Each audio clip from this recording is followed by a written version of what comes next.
सुनो भाई, नेपाल में जनता मालिक की नेता मालिक। नेपाल में जनता मालिक की नेता मालिक भैया, तेका निमन से पूछिए।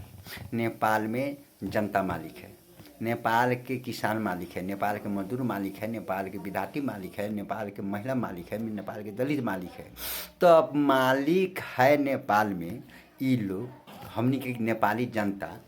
तो मालिक नेपाली जनता है, लेकिन जब नेता लोग चुनाव लड़े आई उठी घन वास्तव में बुझाई हाथ जोड़ी तो मालिक है, लेकिन जीतला के बाद में के मालिक है?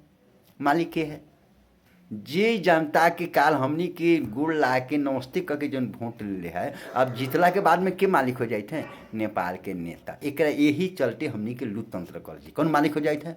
कि दाढ़ी फूलल है, मर्दानी पहनले है, लाठी ढले है, लेकिन नेताजी के देखते मात्र नमस्ते करी। काहे? कहीं हमार काम नेताजी करा दी, लेकिन नेताजी के फोन उठे वाला ना है। नेताजी के फोन उठे वाला ना है।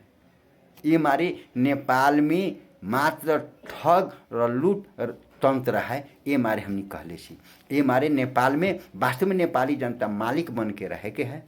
तो नेपाल के जनता ये जितना नेता है अभी तक के जितना देश में जहाँ जहाँ देख ले सी, वो लोग वार्ड के काल के संपत्ति सब कोई के आगाड़ी के था है।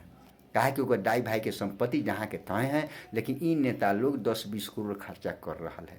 कहाँ से कर रहा है? आकाश से जमीन से झरल है। हाँ, अपने हमनी के टैक्स लूट के, जो टैक्स बढ़ावल लूट के विदेश में ले जाके थम कैले है, अपना संतान के विदेश में पढ़ा रहा है। र हमनी के उल्टे जब काम करे जाम तो उल्टे नमस्ते करे के पड़ी, हाथ जोड़े के पड़ी, केहू सुने वाला ना है। ये हमारे अभी के तंत्र, अभी के गणतंत्र बने के है न, लूट तंत्र है। जब जेल काल राज दरबार में लूट तंत्र मचा रहा है, राज दरबार भीतर भी हत्या होके ऊपर कानून न लागे। ते लेखा अभी के नेता लोग जितना लूटी ऊपर कानून न है, खाली नौटंकी है। अगर कानून है, जब भ्रष्टाचारी सब पकड़ा रहा है तो संपत्ति भी जो जनता के टैक्स के पैसा लूट ले है, जब साबित हो तो संपत्ति तो राष्ट्रीयकरण करे के पड़ल, फरकावे के पड़ल न, बल्ले जनता के विकास में काम लागी। लेकिन फरकावे के चक्कर में ना है, ओके चोखिया के सत्ता टिका के मात्र लूट खसूट करे के है, भाग बंडा लगा के। ये मारे अभी के वास्तव में नेता देश के मालिक है, जनता देश के मालिक नहीं। हमारे जनता के मालिक बनावे के लिए ये लूट न तो समाप्त करे के पड़ी। जनता के कार्य करे वाला कार्यकर्ता मात्र है ये नेता लोग। तो नेत गमावल, नेत समाप्त कर मात्र ठगवादी लूटवादी तंत्र में नेता लोग मात्र अपन स्वयं जनता पर हुकूमत चला रहा है। ये हमारे जनता के हुकूमत ले आवे के लिए नेपाली जनता के सतर्क सचेत होके पड़ी। रही टिकटॉक में जितना लागे युवा सब, अहाँ सब विशेष, कहा कि अहाँ हमनी लाखों में स्थापित छी। तई काले अगर अपने हमनी भविष्य प्रति सोच रहा छी, समझ रहा छी, अगर जितना सचेत करावे सक रहा छी, एगो वैचारिक संघर्ष है, यो महान एगो जनयुद्ध है, लड़ाई है। ये लड़ाई में अपने हमनी अगर थोड़ा सा अपन समस्या जान के बूझ के अगर तरीका ऐसा पहल कर दे रहा छी, तो आज देश में जो चेतना जागल है ये अपने हमनी के बल पर है। वास्तव में फेसबुक, टिकटॉक, यूट्यूब चैनल में जो जनचेतनामूलक जो कार्यक्रम सब अपने हमनी जो विकृति विसंगति के विरोध कर रहा छी, ये चलते आज देश में लूट तंत्र भीतर हंगामा लड़ाई पड़ गया है। हड़बाजी कर चल रहा है कि हम निमन करम, हम निमन करम, केहू करे वाला नहीं। काहे? काल के संपत्ति, आज के संपत्ति देखू, रात 10 करोड़ को 20 करोड़ खर्चा करे वाला हो गया है चुनाव में। ये लोग के आशा न करूँ। ये हमारे जनता के सरकार, जनता के शासन के लिए संपूर्ण नेपाल के युवा सब आगे बढ़े के पड़ी। आए वाला दिन में सतर्क होकर, सचेत होकर कुछ करे वाला नेता के ही हाथ मजबूत करी आगे बढ़े के पड़ी।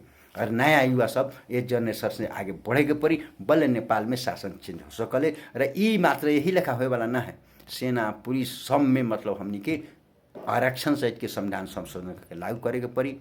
र हमनी के वास्तविक समस्या जो निकास, अर्थी उन्नति र प्रगति के लिए, रोजगार के गारंटी के लिए संपूर्ण युवा अपना अपना जगह से भिड़े के पड़ी, लड़े के पड़ी। र लड़ाई कैसन? संघर्षमूलक लड़ाई, जनचेतनामूलक लड़ाई। पहले जनता के आँख खोलू। र शिक्षा में दलिद्र बनाए है, ये जो व्यापारीकरण के समाप्त करूँ। इन नेते सब टोटल हड़प ले है, शिक्षा के लूट तंत्र बनाए है, व्यापारीकरण बनाए, पर ये लोग के समाप्त करूँ।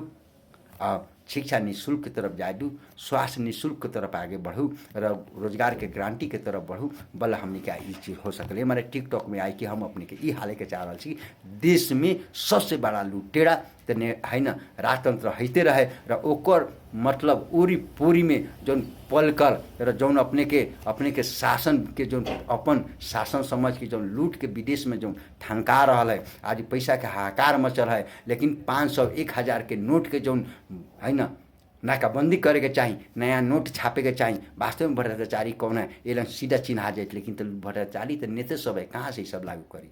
कहा कि अगर 7 दिन के म्याद देके कि अब 1000 आ 500 के नोट अगर बैंक में न बुझा रहा छी तो सब कैंसिल करके नया नोट छाप करम, नोट छापम। जब वही अपने सूचना प्रकाशन करे सी तो अपने के देश के हाहाकार जौन है सीधे समाप्त हो जाए। अरे नेता लंग जौन बोला बंदी पैसा रख ले, चुनाव में 10-20 करोड़ खर्चा कर ले, ये सीधे बैंक में रखे पड़ी। लेकिन ये तो स्वयं अपने लुटे रहते करी कहाँ से? हमारे जनता के सरकार और जनता के शासन चाहिए, एक सब कुछ संघर्ष करे के पड़ी। आई के टिकटॉक में चंद्रेश्वर बैठा के तरफ से यही आह्वान है। और अहाँ सभी न थाकू न आतू, शासन आई, युवा के शासन आई, अब बूढ़ा फाका के शासन समाप्त होने वाला है। और हमनी अपने देश के भविष्य छी, ये भविष्य के लिए हमनी अपने संघर्ष करूँ। और हमनी के मुख्य एजेंडा कभी भी ये सब बंगिया रहा है, किसान जैसा रो रहा है, मजदूर जैसा रो रहा है, विद्यार्थी लेखा रो रहा है ना, बेरोजगार युवा जैसा रो रहा है। आ कर कति रह रहा है, कर बढ़ा के लूट रहा है, रात 10 करोड़ 20 करोड़ खर्चा चुनाव में कर रहा है। ये सबसे आशा रखने से कोनो उपाय नहीं। जनता के सरकार और शासन के लिए कुछ नेता ठीक है ओकर सहयोग करे पड़ी, कुछ नेता काम करे के चाह रहा है, करे के चाह रहा है, उनका सहयोग करे के पड़ी। या संपूर्ण युवा एकजुट, हर पार्टी भीतर के ईमानदार नेतागण भी है, कुछ लोग है जो जनता के मालिक समझले र जनता के मालिक है र ओकर शासन के लिए, ओकर समस्या के उद्धार के लिए, ओकर समस्या के निकास के लिए जो मन में चाहना है ओकरा लेल हमनी सब एक रूपता होकर जनता के सरकार जनता के शासन लिया के पड़ी। बल्ले देश में आर्थिक उन्नति र प्रगति तरफ जा सकले। जब तक हमनी के शिक्षा दलिद्र न हटाएं, स्वास्थ्य में जो दलिद्रपन है न हटाएं, रोजगार में जो दलिद्रपन है जो न हटाएं, नेपाल के प्रकृति से अध्ययन करे के लिए लाभ लेवे के लिए शिक्षा निःशुल्क न हो, स्वास्थ्य निःशुल्क न हो, रोजगार के गारंटी न हो, उद्योग धंधा शुरुआत न हो, किसान के उत्पादन और सेलिंग के गारंटी न हो, तब तक आए वाला न है। ये मारे हमनी अपने के संघर्ष में न हटे के पड़ल र टिकटॉक बनावत रहू र फिर भी यही में हमनी अपन काम करते रहू। देश के लिए जनता के शासन र सरकार के लिए डट के लड़ू, पछाड़ी न हटू। एक दिन हमनी के शासन आई र ई आवे वाला चुनाव में ही हमनी के जनता के सरकार और शासन लागू करे के पड़ी। एकरा लेल हमनी बल प्रयोग करूँ और हमनी के वैचारिक संघर्ष टिकटॉक मार्फत, फेसबुक मार्फत, यूट्यूब चैनल मार्फत हमनी के जे भी अभियान में स्वाधीनता के अभियान में जुटल साथी सब एक रूपता, हर पार्टी में भीतर ईमानदार है, हर पार्टी के ईमानदार एक रूप होके अगाडि अपने के संघर्ष बढ़ाऊ र लाइव मार्फत, टिकटॉक मार्फत, यूट्यूब चैनल मार्फत अवश्य हमनी के जीत हुई। रे पत्रकार लोग बिकाऊ पत्रकार है, कुछ निमन पत्रकार है जो लिख रहा है, बिकाऊ पत्रकार इस सत्ता के ओरी पूरी चाटी र के पीएचडी कर कैले लोग अपने के कलम चलाई कब? जब ढेउआ हुई तब। आज के वकील लोग है ना कब कलम चलाई? जब ढेउआ मिली तब। आज के मानवाधिकारवादी ओकरे गुणगान गाई जो सरकार और सत्ता में मंत्री को उरी पूरी है तब। ये हमारे नेपाल के युवा सबके भविष्य प्रति क्यों जिम्मेवार न है? हमारे हमनी अपने आप के जिम्मेवार होके पड़ी, अपने भीतर हमनी के देखे के पड़ी, वास्तव में ईमानदारीपूर्ण संघर्ष चलाए के पड़ी। जीत अवश्य है, नेपाल नया बनाए के पड़ी, नेपाल आर्थिक उन्नति र प्रगति के दिशा में आगे डोरियाए के पड़ी, जनता के सरकार जनता के शासन लागू करे पड़ी र भ्रष्ट सबके कार्रवाई करके सबके संपत्ति राष्ट्रीयकरण करे के पड़ी। बल्ले आर्थिक उन्नति प्रगति हो सकले। सब भ्रष्टाचारी की संपत्ति इन्हें के कार्रवाई करके यही सबके थूना में हाल के, जेल में हाल के, ये सबके संपत्ति राष्ट्रीयकरण करके बल हमनी के देश के बनावे सकम। आर्थिक उन्नति प्रगति के लेल हमनी के आर्थिक उन्नति के लेल प्रगति के लेल है ना आगे बढ़े के पड़ी। धन्यवाद, नमस्कार।